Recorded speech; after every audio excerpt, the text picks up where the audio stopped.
1 Samuel 11. Then Nahash the Ammonite went up and besieged Jabesh-Gilead. And all the men of Jabesh said to Nahash, "Make a treaty with us, and we will serve you." But Nahash the Ammonite said to them, "On this condition, I will make a treaty with you, that I gouge out all your right eyes, and thus bring disgrace on all Israel." The elders of Jabesh said to him, "Give us 7 days' respite, that we may send messengers through all the territory of Israel. Then, if there is no one to save us, we will give ourselves up to you." When the messengers came to Gibeah of Saul, they reported the matter in the ears of the people, and all the people wept aloud. Now behold, Saul was coming from the field behind the oxen, and Saul said, "What is wrong with the people that they are weeping?" So they told him the news of the men of Jabesh. And the Spirit of God rushed upon Saul when he heard these words, and his anger was greatly kindled. He took a yoke of oxen and cut them in pieces, and sent them throughout all the territory of Israel by the hand of messengers, saying, "Whoever does not come out after Saul and Samuel, so shall it be done to his oxen." Then the dread of the Lord fell upon the people, and they came out as one man. When he mustered them at Bezek, the people of Israel were 300,000, and the men of Judah 30,000. And they said to the messengers who had come, "Thus shall you say to the men of Jabesh-Gilead, Tomorrow by the time the sun is hot, you shall have deliverance." When the messengers came and told the men of Jabesh, they were glad. Therefore the men of Jabesh said, "Tomorrow we will give ourselves up to you, and you may do to us whatever seems good to you." And the next day Saul put the people in 3 companies.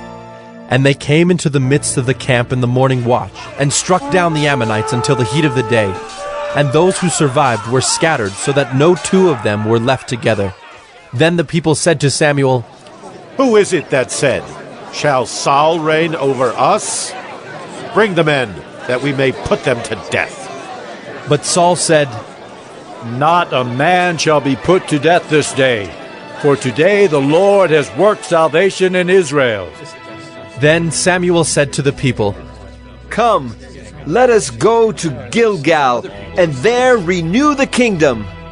So all the people went to Gilgal, and there they made Saul king before the Lord in Gilgal. There they sacrificed peace offerings before the Lord, and there Saul and all the men of Israel rejoiced greatly.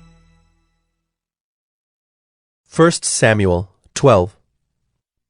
And Samuel said to all Israel, "Behold, I have obeyed your voice in all that you have said to me, and have made a king over you. And now, behold, the king walks before you, and I am old and gray, and behold, my sons are with you. I have walked before you from my youth until this day. Here I am, testify against me before the Lord and before his anointed. Whose ox have I taken, or whose donkey have I taken? Or whom have I defrauded? Whom have I oppressed? Or from whose hand have I taken a bribe to blind my eyes with it? Testify against me, and I will restore it to you." They said, "You have not defrauded us, or oppressed us, or taken anything from any man's hand." And he said to them, "The Lord is witness against you, and his anointed is witness this day that you have not found anything in my hand." And they said, "He is witness."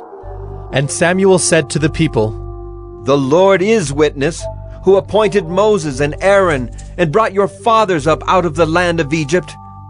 Now therefore stand still, that I may plead with you before the Lord concerning all the righteous deeds of the Lord that he performed for you and for your fathers. When Jacob went into Egypt, and the Egyptians oppressed them, then your fathers cried out to the Lord, and the Lord sent Moses and Aaron, who brought your fathers out of Egypt and made them dwell in this place. But they forgot the Lord their God, and he sold them into the hand of Sisera, commander of the army of Hazor, and into the hand of the Philistines, and into the hand of the king of Moab. And they fought against them. And they cried out to the Lord and said, We have sinned, because we have forsaken the Lord and have served the Baals and the Ashtaroth. But now deliver us out of the hand of our enemies, that we may serve you." And the Lord sent Jerubbaal and Barak and Jephthah and Samuel and delivered you out of the hand of your enemies on every side, and you lived in safety. And when you saw that Nahash the king of the Ammonites came against you, you said to me, "No, but a king shall reign over us," when the Lord your God was your king. And now behold the king whom you have chosen, for whom you have asked. Behold, the Lord has set a king over you. If you will fear the Lord and serve him and obey his voice, and not rebel against the commandment of the Lord, and if both you and the king who reigns over you will follow the Lord your God, it will be well. But if you will not obey the voice of the Lord, but rebel against the commandment of the Lord, then the hand of the Lord will be against you and your king. Now therefore stand still and see this great thing that the Lord will do before your eyes. Is it not wheat harvest today? I will call upon the Lord, that he may send thunder and rain, and you shall know and see that your wickedness is great, which you have done in the sight of the Lord, in asking for yourselves a king. So Samuel called upon the Lord, and the Lord sent thunder and rain that day. And all the people greatly feared the Lord and Samuel. And all the people said to Samuel, "Pray for your servants to the Lord your God, that we may not die. For we have added to all our sins this evil, to ask for ourselves a king." And Samuel said to the people, Do not be afraid. You have done all this evil. Yet do not turn aside from following the Lord, but serve the Lord with all your heart. And do not turn aside after empty things that cannot profit or deliver, for they are empty. For the Lord will not forsake his people for his great name's sake, because it has pleased the Lord to make you a people for himself. Moreover, as for me, far be it from me that I should sin against the Lord by ceasing to pray for you, and I will instruct you in the good and the right way. Only fear the Lord and serve him faithfully with all your heart. For consider what great things he has done for you. But if you still do wickedly, you shall be swept away, both you and your king. 1 Samuel 13. Saul was years old when he began to reign, and he reigned 2 years over Israel. Saul chose 3,000 men of Israel. 2,000 were with Saul in Michmash and the hill country of Bethel, and 1,000 were with Jonathan in Gibeah of Benjamin. The rest of the people he sent home, every man to his tent. Jonathan defeated the garrison of the Philistines that was at Geba, and the Philistines heard of it. And Saul blew the trumpet throughout all the land, saying, "Let the Hebrews hear!" And all Israel heard it said that Saul had defeated the garrison of the Philistines, and also that Israel had become a stench to the Philistines. And the people were called out to join Saul at Gilgal. And the Philistines mustered to fight with Israel 30,000 chariots and 6,000 horsemen and troops, like the sand on the seashore in multitude. They came up and encamped in Michmash to the east of Bethaven. When the men of Israel saw that they were in trouble, for the people were hard pressed, the people hid themselves in caves and in holes and in rocks and in tombs and in cisterns. And some Hebrews crossed the fords of the Jordan to the land of Gad and Gilead.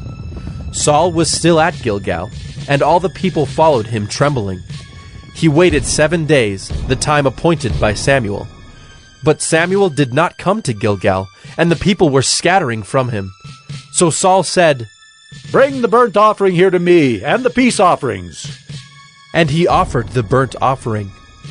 As soon as he had finished offering the burnt offering, behold, Samuel came, and Saul went out to meet him and greet him. Samuel said, What have you done? And Saul said, "When I saw that the people were scattering from me, and that you did not come within the days appointed, and that the Philistines had mustered at Michmash, I said, now the Philistines will come down against me at Gilgal, and I have not sought the favor of the Lord.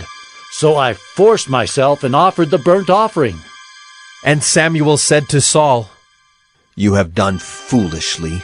You have not kept the command of the Lord your God with which he commanded you. For then the Lord would have established your kingdom over Israel forever. But now your kingdom shall not continue. The Lord has sought out a man after his own heart, and the Lord has commanded him to be prince over his people, because you have not kept what the Lord commanded you. And Samuel arose and went up from Gilgal. The rest of the people went up after Saul to meet the army. They went up from Gilgal to Gibeah of Benjamin, and Saul numbered the people who were present with him, about 600 men. And Saul and Jonathan his son, and the people who were present with them, stayed in Gibeah of Benjamin, but the Philistines encamped in Michmash. And raiders came out of the camp of the Philistines in 3 companies. One company turned toward Ophrah, to the land of Shual. Another company turned toward Beth-horon, and another company turned toward the border that looks down on the valley of Zeboim, toward the wilderness. Now there was no blacksmith to be found throughout all the land of Israel, for the Philistines said, "Lest the Hebrews make themselves swords or spears." But every one of the Israelites went down to the Philistines to sharpen his plowshare, his mattock, his axe, or his sickle. And the charge was 2/3 of a shekel for the plowshares and for the mattocks, and 1/3 of a shekel for sharpening the axes and for setting the goads. So on the day of the battle there was neither sword nor spear found in the hand of any of the people with Saul and Jonathan, but Saul and Jonathan his son had them. And the garrison of the Philistines went out to the pass of Michmash.